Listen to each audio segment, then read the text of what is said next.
We're Studios, and we are joined by Chief Meteorologist Ginger Zee. Ginger, thank you so much for joining us today. So happy to be here.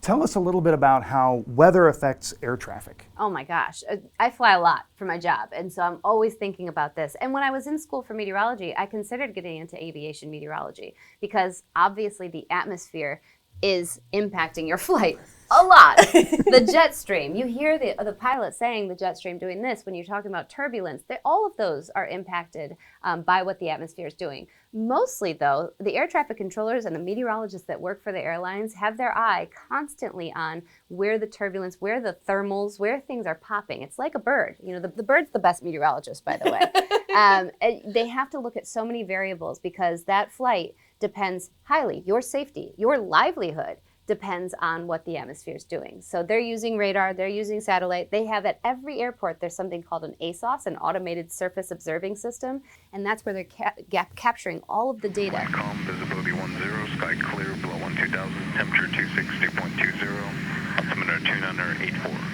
And then they also let off weather balloons right next to every airport. So that's giving you that cross section or that picture of the atmosphere right there that is so important to those forecasts.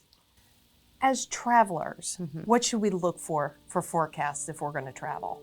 I mean, I always harp on having personal responsibility when it comes to weather. Having your phone set so that those emergency alerts are not muted and so that they actually come up on your phone, that's important.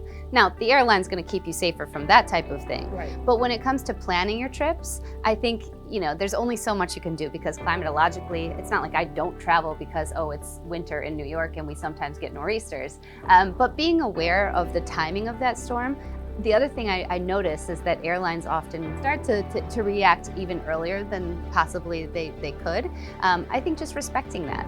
Their job is to keep you safe, and they are doing everything in their power to do so. So if it inconveniences you by a day or two on your vacation, you're alive.